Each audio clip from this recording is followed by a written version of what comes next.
São 8 horas e 29 minutos. Para quem está nos acompanhando pelo youtube.com/Rádio Bandeirantes Oficial, é mais uma forma de você acompanhar o Jornal Gente pela Rádio Bandeirantes, né, com imagem. Já estão percebendo que nós temos um entrevistado aqui no nosso estúdio. Hoje aqui no Jornal Gente, o Cláudio Humberto está lá em Brasília, eu, Pedro Campos, aqui no estúdio em São Paulo.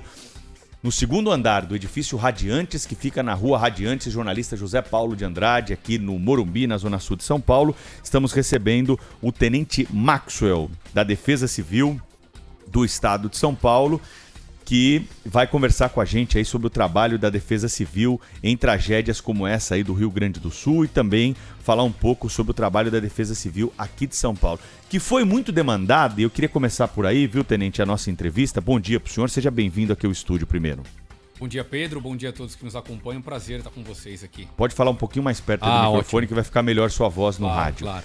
É o seguinte, Tenente, eu quero começar falando sobre o que aconteceu aqui em São Paulo, no Carnaval, no começo do ano, quando nós tivemos, né, um desdobramento da Defesa Civil nas suas ações para auxiliar vítimas de deslizamento de terra, uma situação atípica por conta de uma chuva muito forte que aconteceu. Todos nós acompanhamos, a Rádio Bandeirantes estava lá fazendo essa cobertura e trazendo informações. Quais foram as providências tomadas a partir daquele episódio? O que vai mudar nessa região? Nós temos acompanhado notícias de que sirenes vão ser instaladas, né, no litoral de São Paulo para avisar a população que mora nessa área de risco. Como é que está essa questão toda? Olha, Pedro, nós tivemos a maior chuva da história do país. Foram 682 milímetros de chuvas em 24 horas, a maior já registrada, né, que infelizmente deixou 65 mortes, milhares de pessoas desabrigadas, 28 pessoas feridas. Mas esse fato, né, ele trouxe uma mudança muito grande na estrutura da Defesa Civil. Nós estamos com uma série de medidas e iniciativas que estão sendo desenvolvidas para melhorar, né, a nossa resposta, a nossa ação diante dos desastres. E com ela nós vamos implantar sirenes em 3 municípios aqui do estado de São Paulo, sendo um deles São Sebastião, o outro Guarujá, que enfrentou uma triste tragédia em 2020, foram dezenas de mortes, 2 bombeiros acabaram morrendo lá também. E Franco da Rocha, que o ano passado também enfrentou um desastre, tivemos 18 pessoas mortas ali na cidade, 8 de uma mesma família. Também teremos sirenes instaladas naquela cidade, mas tem outras coisas além da sirene.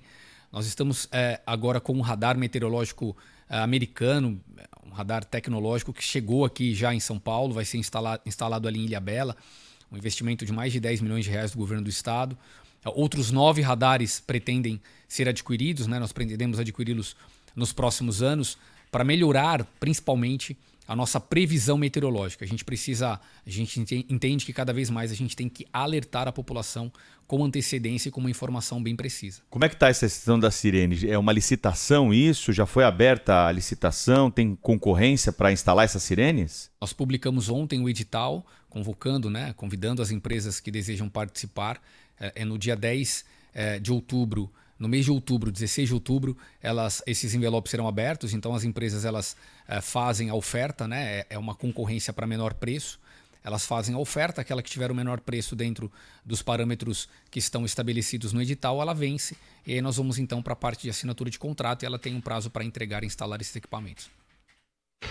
Tenente Maxwell, muito bom dia, bem-vindo aqui ao nosso programa. Eu tenho a sensação, não sei se o senhor tem pesquisa sobre isso, né? Mas a gente que convive com a notícia o tempo todo, que a Defesa Civil no Brasil é uma instituição praticamente tão admirada quanto o Corpo de Bombeiros, por exemplo, até por se dedicar à mesma tarefa, né, de evitar tragédias ou de enfrentá-las. Eu queria que o senhor nos explicasse como é que funciona. Qual a estrutura que o senhor dispõe? É suficiente? Suponha uma enchente em determinada localidade. Como age, em princípio, a Defesa Civil? Eu tenho muita curiosidade de saber como o processo é deflagrado. Eu sei que em alguns estados, por exemplo, há grupos de voluntários que se inscrevem, pessoas de bom coração que se inscrevem para ajudar nesses momentos, né? Se cadastram e aí fazem parte de um grupo de aplicativos do tipo desses de mensagem, tipo Telegram, né? Eu não sei se o WhatsApp já foi liberado para fazer isso, mas o Telegram favorecia esse tipo de grupo, né? Grupo com centenas de pessoas. Uma vez ocorrido a tragédia, a Defesa Civil aciona, pede ajuda através desse grupo e logo mobiliza uma quantidade imensa de pessoas e tal. Isso acontece em alguns estados. Queria saber como é que funciona em São Paulo, tenente, e como o processo de socorro, de providências, eu não estou falando da fase preventiva, mas eu falo da fase ativa, né? Aconteceu a tragédia, um efeito, esses fenômenos climáticos que ninguém controla, né? De repente cai um temporal, como aconteceu no Rio Grande do Sul recentemente, e a tragédia se estabelece. Queria que o senhor explicasse aí como é o seu trabalho. Bom dia, Cláudio, bom dia pela pergunta, né? Muito obrigado pela pergunta, porque ela nos dá a oportunidade de falarmos um pouco, como você disse, é um assunto que tem ganhado notoriedade, né, no país como um todo, em virtude inclusive dessas tragédias que têm atingido o nosso país de um modo geral. E é importante para nós esclarecermos para a população a nossa estrutura. Eu vou tentar ser breve, embora o assunto é bem extenso, mas eu vou tentar ser o mais sintético possível na minha resposta. Nós temos uma legislação federal que define a Política Nacional de Proteção e Defesa Civil, é a Lei 12.608, foi editada em 2012. E ela traz competência para a União, Estados e municípios. Então hoje nós temos uma Defesa Civil Nacional, que está ligada ao Ministério da Integração e Desenvolvimento Regional.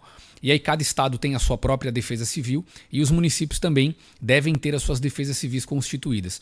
Nós temos aqui no estado de São Paulo 645 municípios e temos 618 defesas civis já constituídas. Temos feito um trabalho de conscientização para que essas poucas cidades que restam também façam a constituição das suas defesas civis. Você destacou bem um trabalho de voluntariado. Aqui no estado de São Paulo nós temos um centro de voluntariado com várias instituições, com várias organizações que compõem. Nós temos a Abjaica, nós temos o Conselho Regional de Medicina Veterinária, que tem sido muito importante porque nos desastres nós temos que dar uma atenção para os animais também. Vimos agora ali no Rio Grande do Sul imagens que circularam com animais que sofreram com essas enchentes também. E esse grupo de voluntários, eles são acionados sempre que nós temos uma necessidade. E o acionamento se dá por mensagens de WhatsApp, como você falou, mas também por ligação ou até mesmo um acionamento por e-mail. E aí nós temos hoje competências para todos esses entes, mas o papel principal da Defesa Civil, Cláudio, é o de coordenar. Então nós temos que entender que na história, né, na criação da Defesa Civil, nós existimos justamente porque haviam grandes tragédias e você não tinha um organismo que conversasse com todos os órgãos responsáveis pela ação ali naquela tragédia. Então vamos pensar rapidamente aqui a contaminação das águas de uma cidade, por exemplo. A gente pode imaginar que inicialmente a responsabilidade seja da agência responsável por águas, né? Ela tem que restabelecer a situação. Mas não é só isso. Olha, a Secretaria de Educação vai sofrer, a Secretaria de Saúde vai ter que ser acionada, a Secretaria do Serviço de Obras, uma série de instituições públicas serão envolvidas. E quem coordena tudo isso? Quem conecta, quem conversa, quem dialoga com todos esses órgãos, quem faz o mapeamento para entender aonde está sendo necessário uma ação mais emergencial? A Defesa Civil faz esse papel. Nosso papel é, diante de uma ação de desastre, coordenar a ação e acionar todos os órgãos públicos e privados responsáveis pela resposta naquela tragédia. Qual é a importância de um veículo de comunicação como o rádio no momento como esse, né? Porque o momento de emergência, Tenente Maxwell, é um momento de tensão. É um momento de tensão. Você tem ali pessoas soterradas, a angústia das famílias, né, dos profissionais. Primeiro que precisa ter um controle, um equilíbrio, né, para coordenar uma ação desse tamanho. E aqui, a Defesa Civil de São Paulo tem a experiência de ter participado de missões importantes no Brasil, em outros estados, está auxiliando lá no Rio Grande do Sul nessa tragédia e já teve experiência internacional. Já foi chamada para desastres que aconteceram em outros países, tamanha a experiência que tem. Qual é a importância de um veículo de comunicação ágil como o rádio na divulgação de informações e nesse trabalho, né, de prevenção também, quando nós temos chuvas fortes como nós tivemos lá no sul do país? Pedro, primeiro eu quero agradecer a você especialmente pela oportunidade que você nos dá. Há muitos anos já você abre aqui, né, a Rádio Bandeirantes, os programas da Rádio Bandeirantes, para que a gente possa levar a informação. E é fundamental. Nós temos trabalhado muito pesadamente na prevenção, nas ações de prevenção e comunicação do risco. Nós tivemos uma tragédia nas últimas chuvas de verão aqui em São Paulo, na cidade de São Carlos, uma imagem que me chamou muita atenção. Eu fiquei muito triste com aquela imagem. Uma senhora, uma professora da rede estadual de ensino, foi arrastada por uma correnteza e morreu afogada, presa no para-choque de um carro. A imagem ela é muito triste porque a gente vê claramente que faltou ali um pouco mais de informação chegar nela, para ela entender o risco de tentar atravessar aquela correnteza. E não era nem tanta água, mas ela se desequilibrou, caiu, a força da água foi arrastando e ela ficou presa no carro. A rádio, a imprensa, os veículos de comunicação nos ajudam a levar essa comunicação de risco, a educar a população. Vocês fazem um trabalho realmente de educação, porque a gente entra por meio de vocês na casa das pessoas, no carro das pessoas, e a gente fala o que é importante: não se arrisque, não fique na praia durante queda de raio, você vai morrer eletrocutado por uma queda de raio, né? Não fique no campo durante chuva intensa, abandone o local se você morar numa encosta, se você observar sinais de trinca nas paredes. Então, muito obrigado pelo espaço, e eu acho que é isso, é fundamental, porque nós conseguimos chegar na população e falar para eles e criar com isso a percepção de risco. Os países mais desenvolvidos, tem muito claro isso. Você conversa com alguém que já esteve ali nos Estados Unidos, no Japão, países da Europa que sofrem com eventos climáticos, a criança entende. Toca a sirene ou recebe um alerta no celular, ou a imprensa fala do risco, ela vai pro abrigo, ela sai de casa. Não precisa nenhum adulto falar. Aqui não tem essa cultura ainda? Não temos. Infelizmente, ainda nós não temos essa cultura. Você estava falando da sirene, me abre o espaço para falar que estudos apontam, cidades que já implantaram sirene, como, por exemplo, Petrópolis, no primeiro acionamento, 70% das pessoas saem. Só que, veja, a sirene ela é acionada não é na hora que está deslizando, é antes, é prevenção. Então nós temos um limiar de acumulado de chuva. Quando atinge esse limiar, nós tocamos a sirene. Mas significa que vai deslizar? Não significa que vai deslizar, mas pode ser que deslize. É um grande risco para deslizar. Ocorre que a pessoa sai na primeira vez, não desliza. Na segunda vez, 50% sai. Na quarta vez já não está saindo mais ninguém. Só que na quinta vez desliza. A gente toca na quinta vez e na quinta vez desliza e ninguém saiu. Então, nós vamos entender que é necessário a pessoa perceber o risco, não só para o deslizamento, mas para a inundação. Quem nunca viu aqui imagens que a própria imprensa veicula ou nas redes sociais de pessoas atravessando áreas alagadas, caminhando com água na cintura, passando de bicicleta? Isso é perigosíssimo. Você cai numa boca de lobo, é arrastado por uma galeria. O motoqueiro morreu, infelizmente, ali na Zona Leste, porque ele ficou preso numa galeria com uma mochila de entrega, enroscou e ele morreu afogado. A gente entende que a pessoa tem que trabalhar, mas ela perdeu a vida porque não percebeu o risco. Então a comunicação tem esse papel fundamental de levar essa informação para todo mundo. Então, Tenente, eu volto a falar da necessidade de mobilização da sociedade nesse esforço, né? Porque aí vira uma coisa meio de leite derramado, né? Acontece a tragédia flagra as pessoas nas encostas, flagra as pessoas em situação de risco, e elas acabam sendo soterradas em deslizamentos e etc., ou ficam desabrigadas. Enfim, a gente conhece bem essa rotina, essa triste rotina nas cidades brasileiras. A Defesa Civil não precisaria aprimorar mecanismos de mobilização dessa... Assim, no mundo inteiro isso funciona, quer dizer, esse voluntariado, né? Mas no Brasil isso tem como é que eu diria, um realce ainda maior, porque em razão da natureza do povo brasileiro, né? Da natureza generosa, solidária do povo brasileiro. Não seria o caso da Defesa Civil mobilizar essas vontades, né, das pessoas para, de maneira preventiva, né, abordar, percorrer esses locais e destacar, chamar a atenção? Porque tem muita gente que está lá na encosta, assim, está correndo risco, está exposta. Tem gente que está exposta a risco e não sabe disso, não tem essa noção, não tem essa compreensão disso, né? E acabam ali expostos.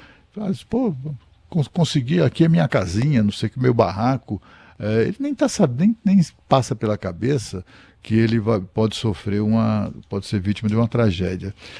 A Defesa Civil não precisava ter um papel mais efetivo na mobilização das pessoas, de voluntários, de cidadãos que possam trabalhar nessa conscientização? Olha, nós temos feito um trabalho muito grande nesse sentido de mobilização. Você falou do espírito voluntário humanitário do brasileiro. Nós, na tragédia de São Sebastião, vimos a maior ação humanitária da história do Estado. Nós levamos 600 toneladas de itens de ajuda humanitária para São Sebastião, que foram doados por pessoas. pessoas comuns. Quando nós começamos a chamar as pessoas para ajudarem, conversando com os voluntários e os colaboradores, os servidores ali do Fundo Social, eles nos disseram que tinham carretas chegando de empresas com toneladas de mantimentos, mas tinha uma senhora com uma sacola, com um saco de feijão e um saco de arroz. E ela falou, olha, é o que eu tenho, eu vim aqui, saí de casa, peguei a condução e vim aqui trazer. É esse espírito que nos move. E nós temos feito um trabalho nas comunidades por meio dos núcleos comunitários de proteção e defesa civil. É muito semelhante ao que tem no CONSEG, né, que é o Conselho Comunitário de Segurança. Nós chamamos a comunidade para elas estarem junto conosco, tá trabalhando nisso. Então você falou da pessoa que tem ali, consegue seu barraquinho, sua casinha, numa área de risco, e ela tá feliz ali, né, porque conseguiu uma habitação, mas não percebe o risco em torno dela. Nós estamos chegando nesses bairros, São Sebastião já tem esses núcleos, várias cidades aqui da Grande São Paulo já tem. A gente tem feito o trabalho com as defesas civis municipais para implantarmos esses núcleos comunitários, e essas pessoas vão sendo treinadas sobre esses riscos, vão sendo captadas para estarem dentro dessa teia que funciona justamente na prevenção e também quando nós temos o desastre. Em paralelo, nós estamos fazendo um trabalho na Secretaria de Educação, educando as crianças. Já o governador Tarcísio determinou que nós implantássemos isso e já foi implantado. O segundo bimestre já começou nas disciplinas um assunto de desastre, então a gente quer educar a criança para ela saber que ela não pode jogar lixo na encosta, jogar lixo no rio, não pode atravessar a área alagada. E se a gente educa a criança, a gente educa a família também. Nós estamos recebendo hoje aqui o Tenente Maxwell da Defesa Civil, né? Ele é diretor adjunto de comunicação da Defesa Civil do Estado de São Paulo, está conversando um pouco mais sobre esse trabalho conosco. Tem muita pergunta de ouvinte aí que está mandando mensagem para nós pelo 11 99904 8756. O senhor falou que nós temos a missão, então, de transmitir essas informações. Já que estamos aqui com a Defesa Civil, vamos dar dica para as pessoas, né? O que pode ser feito, quais são as principais orientações para quem está numa área alagada, área de chuva, mora numa área de encosta, de risco, quais são os cuidados, os sinais que são dados, os gatilhos para que a pessoa não entre, né, nessa estatística das vítimas de uma grande tragédia. Dá para escapar de um evento como esse? Qual é a antecedência e o cuidado que o ouvinte aqui da Rádio Bandeirantes tem de ter para quem está acompanhando a nossa entrevista, Tenente? Dá sim. O primeiro ponto é estar atento à previsão meteorológica. Os órgãos de imprensa sempre veiculam a previsão do tempo. A Defesa Civil também nas suas redes sociais faz a previsão diária do tempo. Então dá para saber se vai chover, se a umidade do ar vai ficar baixa, se vai ficar seco. Primeiro ponto. Segundo ponto, se cadastrar para receber o SMS 4099. Quem está nos ouvindo, se não é cadastrado, já faça isso agora. É só pegar o celular, vai na mensagem de texto, né, no SMS, coloca lá o número 4099 e no campo do texto você escreve o CEP da sua localidade, sem o traço, os 8 números. Cadastrou, vai receber já.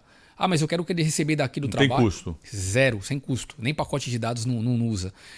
Você pode cadastrar do trabalho, da escola, da casa do familiar. Vou viajar. Pega lá o CEP do hotel, de onde você está indo, na casa do amigo. Cadastra também. Quer sair?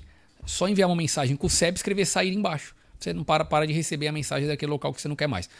Com isso, você cria em torno de você um sistema de monitoramento, de alerta para você estar atento ao que está acontecendo. Pois bem, agora para a pessoa que mora na área de encosta. A terra ela dá sinais quando ela está deslizando. Os geólogos falam muito disso e a gente constata isso na prática.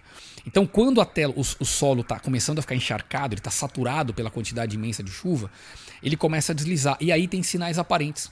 As paredes das casas começam a trincar. Então aquela rachadura nova que não tinha, isso é um sinal evidente de que o solo está movimentando. A porta da casa emperra, a janela emperra, os vidros quebram, os postes e as árvores começam a inclinar. Então a pessoa saiu na rua, olhou, viu uma árvore e falou, essa árvore está tombando. Sinal claro de que o solo está cedendo. Os muros vão embarrigando, os muros das casas vão entortando, vão envergando. Tudo isso é um sinal claro de que vai acontecer um deslizamento de terra naquela encosta. Aí o que tem que fazer? Tem que ligar para a Defesa Civil pelo número 199 urgente, informar tudo isso. A gente vai mandar uma equipe técnica do município ali para avaliar o local e a depender da iminência do risco ela vai ser retirada, ela e todas as pessoas naquele local. E também com relação à enchente, não entrar na água, não tentar atravessar. Além da contaminação da água suja, né? Você pode cair numa galeria, numa boca de lobo, você não sabe o que tem embaixo ali. Então não atravesse, espere. A gente sabe que as pessoas têm compromissos, mas o melhor é esperar. Raio. Ao sinal de trovões, ao ouvir um trovão, procure abrigo. Não fique exposto na rua, não fique andando com o celular, não fique parado no campo, quem trabalha no campo, na praia. A gente sabe o que a gente ouve? Mas não estava chovendo. gente conversou com uma moça que a família dela foi vítima de um raio em 2014 e conversei com um jornalista que tirou uma foto muito triste, que ele pegou o exato momento ele é da TV Tribuna, né, em Santos. Ele pegou um raio caindo em cima de uma mulher em 2014. Eles estavam ali brincando e ele falou pra mim, ele mora nos Estados Unidos hoje, a gente entrevistou ele pra fazer um conteúdo de prevenção e ele falou assim: tenente, não chovia. Impressionante que o céu tava nublado, mas não tinha uma gota de chuva. Mas tinha raio. Tinha raio. E aí o que o banhista faz? Ele espera chover. Não, se o tempo fechou, começou a cair raio, sai dali. Guarda-sol não é proteção. Não é proteção, é um para-raio, inclusive, o guarda-sol. Você tem que sair debaixo dele, tem que procurar uma edificação. Tá bom? Então, esses cuidados, e principalmente está antenado. Nós temos um site que é o spalerta.sp.gov.br. Tem um aplicativo Alerta SP. Tudo isso para a pessoa ter informação do que fazer antes, durante e depois dos desastres. E nos seguir nas redes sociais. No @Defesa Civil SP. Tem tudo isso que eu falei aqui. Permanente lá, a pessoa pode acessar tudo isso e saber o que fazer. Tenente, tem um outro fenômeno que sempre me impressionou muito. Eu, quando era criança, ouvia a expressão, eu achava que era uma coisa meio, né, de monstro, aquela coisa que aí a criança começa a fantasiar, né, que é a tromba d'água. Muita gente acha que é uma coisa de literatura infantil e tal, e na verdade ela existe mesmo e faz muitas vítimas. Aqui nas cercanias de Brasília tem alguns passeios e rios e corredeiras e etc. E assim, já aconteceu muitas vezes, acontece sempre aqui, né? Tá lá uns amigos brincando, em geral muito jovens, mergulhando ali numa área aprazível, famílias, etc. De repente, mas é assim, é muito rápido, né? Vem aquele volume de água absolutamente espantoso que ninguém controla, né? Ninguém controla. Mesmo aqueles que são mais fisicamente mais preparados, aqueles que sabem nadar, tudo isso é inútil na hora, porque a tromba d'água vem e arrasta todo mundo, né? Como se prevenir disso? Como estar atento a esse tipo de fenômeno, tenente? É muito comum as pessoas irem brincar em área de cachoeira, né? Isso é um passeio muito agradável, inclusive. Mas tem o fenômeno da tromba d'água, que é o mesmo da cabeça d'água, né? A gente muda a terminologia, mas quando o ouvinte ouvir cabeça d'água ou tromba d'água, nós estamos falando desse fenômeno que você acabou de falar. É o volume de água que vem descendo, né, pelo rio com uma força muito grande. Então provavelmente choveu ali na nascente do rio. E aí o volume de água vem descendo, a pessoa não sabe, muitas vezes não sabe nem onde nasceu aquele rio que ela está brincando ali, que ela está com a família. E ele vem descendo com uma velocidade muito intensa, então um volume de água muito grande chega no ponto onde a pessoa está e arrasta tudo, né? Arrasta ela, arrasta tudo que tiver pela frente. Como que a pessoa se previne? Primeiro observando a questão climatológica, né? Observando a questão meteorológica. Você está nesse local, percebeu que o tempo fechou, né? Já está observando chuva lá no horizonte, ou seja, está chovendo na cabeceira do rio.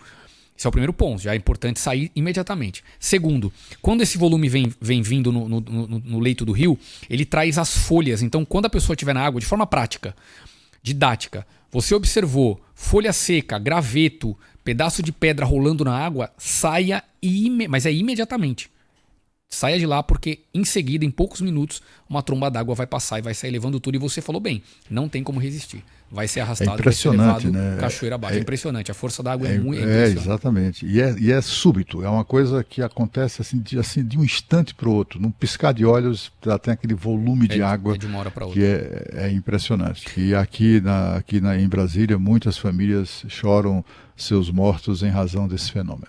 O Pedro, você falou sobre os sinais, eu me lembro agora, falar um pouco de histórias, né, que a gente observa. No começo do ano circulou muito nas redes sociais uma imagem de um morador aqui em Alphaville que teve o muro da casa dele que caiu. Não sei se as pessoas vão se lembrar disso, isso circulou. Ele estava ali na área da piscina ali, da casa, tinha um deck, estava chovendo na hora. E ele estava reclamando ali que a construção da casa atrás da casa dele trouxe um problema e tal. E a gente via claramente ali a água minando pelo muro, vazando pelo muro de contenção da casa dele. Arrebentou tudo. Lembra disso? Um lamaçal na piscina dele. Eu lembro dessa imagem. Ele ficou gravando porque ele estava ouvindo os estalos, né, da parede. Aí é que eu queria falar. Você falou bem, os estalos na parede. Pegaram a imagem aí, ó. Pra quem tá acompanhando com o Daniel Mesquita, é um craque, né? Lá no nosso Twitter. Já essa imagem aí. Essa recuperou aí. E a gente não tinha combinado nada, viu, Cláudio? Foi aqui, ó. Foi aqui. Falei pegou na hora e achou na hora. Daniel é um craque. Essa imagem, o que acontece? Quando ele começa a filmar, antes desse ponto aí, né, que o muro rompeu completamente, a gente é um claro movimento de massa aí, um claro movimento de terra. O muro, ele estava contido, né, na sua posição natural. Enquanto esse morador está falando, poucas pessoas observam isso, mas durante a fala dele você começa a ouvir os estalos. Os estalos parecem um martelo batendo assim numa parede. Esses estalos são os sinais. E eu fiz esse exercício. Do primeiro sinal, do primeiro estalo até a queda do muro, dão quase 2 minutos. 2 minutos é o suficiente para você se salvar. Porque com 2 minutos você pega seu filho, pega o cachorro, pega a mulher e sai correndo. Entendeu? Você consegue. Ele teria facilmente chegado na rua. Teria pegado a menina que tinha uma criança filmando. Ele fala para a filha: corre, corre. Né? E ele teria conseguido chegar na rua. Então, são esses sinais. Esse vídeo é muito didático porque a gente, tá vendo as trincas na parede ali? Ó, as trincas vão surgindo. Para quem não tá nos ouvindo apenas, nós estamos vendo imagens que as trincas vão surgindo. A parede estava intacta e aí começam a surgir trincas e vão aumentando as trincas. E toda vez que surge uma trinca, surge um estalo. Vai ceder. Tanto é que cede mesmo. Alguns minutos depois ele cede, vem tudo abaixo. Felizmente a casa de cima não veio para dentro da casa dele, porque teria sido uma tragédia maior, né? A estrutura da casa conteve a outra edificação, mas na prática, na encosta, o que acontece é exatamente isso que a gente está vendo nessa imagem. Quem estiver acompanhando pelo YouTube, você tem o rompimento de uma barreira e aí a terra vem descendo, o volume, o próprio peso, a inércia vem trazendo ela, a gravidade vem trazendo e ela vem só aumentando o volume dela, vem varrendo o que vem por baixo. Eu lembrei disso, quis falar aqui.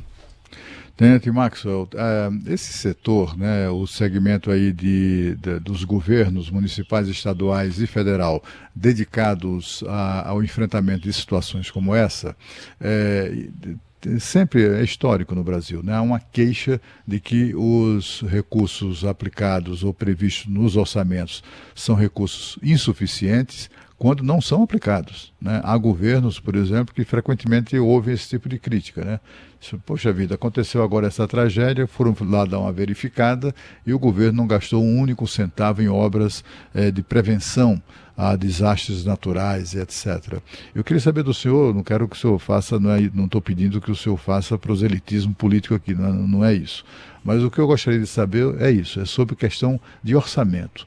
Qual dinheiro, que dinheiro dispõe a Defesa Civil, quanto seria efetivamente necessário e se o dinheiro, mesmo que seja menor do que o necessário, tem sido efetivamente gasto, tem sido aplicado no sentido da qualificação da Defesa Civil, no sentido de prevenção de tragédias e também no investimento, né, que é necessário, inclusive na área de tecnologia. Olha, após a tragédia de São Sebastião, o nosso governador Tarcísio, ele declarou abertamente, né, um investimento pesado nas ações de defesa civil e tem sido feito. Só esse ano nós já empenhamos 58 milhões de reais em obras de defesa civil aqui no estado de São Paulo. São mais de 78 obras somente nesse ano. Nós estamos aparelhando os municípios. Isso é muito importante, porque a gente tem a estrutura de defesa civil lá no município, mas o município pequeno acaba não tendo recurso, ele tem o agente, tem o profissional, mas não tem equipamento. E aí o que a gente ouvia de queixo? Olha, tá bom, vocês me treinaram, você, Estado, me treinou, me capacitou, mas agora não tenho como chegar na ocorrência. Nós já entregamos 477 viaturas novas, equipadas com equipamento, para 412 municípios do estado de São Paulo. Já assinamos mais 107 convênios só esse ano. Vamos entregar mais 104 veículos esse ano para os municípios paulistas. Nosso objetivo, o governador deixou claro, que é para equipar todos os municípios. 645 tem que ter viatura, equipamento, kit de combate a incêndio, bomba, gerador de energia, para poder atuarem. E eles se formam como grandes brigadas de incêndio. Porque a gente está vendo aqui, estamos falando de chuva, mas o que nós estamos enfrentando agora aqui em São Paulo é a seca, né?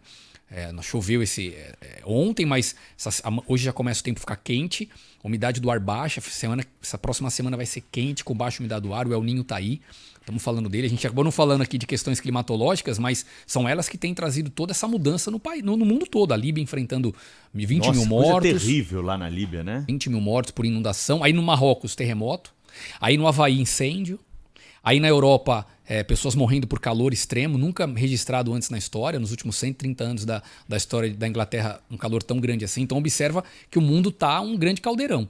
O El Niño está atuando, está aquecendo as águas do Pacífico e vai trazer tempo complicado aqui para São Paulo também. Já está trazendo o inverno quente. né? Um inverno quente. A gente teve a maior temperatura hoje do ano. 30 graus, né? Estão 30 falando aí. graus. Nós tivemos a maior temperatura do ano, Pedro. Agora, quinta-feira. Nós estamos no inverno, bateu 33 graus na capital, no interior bateu 37 graus. Então, tudo isso, nós precisamos equipar essas cidades porque eles dão um combate nas queimadas florestais. Porque um grande foco de incêndio começa com um pequenininho. E aí eu venho falar do bituca de cigarro, a gente ainda vê isso. Pessoa jogando bituca de cigarro, pessoa queimando lixo, queimando folha em casa, ruralista, pequeno produtor rural fazendo roçada com incêndio, com queimada. Tudo isso são práticas criminosas que acabam gerando grandes incêndios. Tivemos uma queimada aqui no Parque Juqueri, queimou metade do parque. Macaquinhos foram mortos, a fauna, a flora devastada.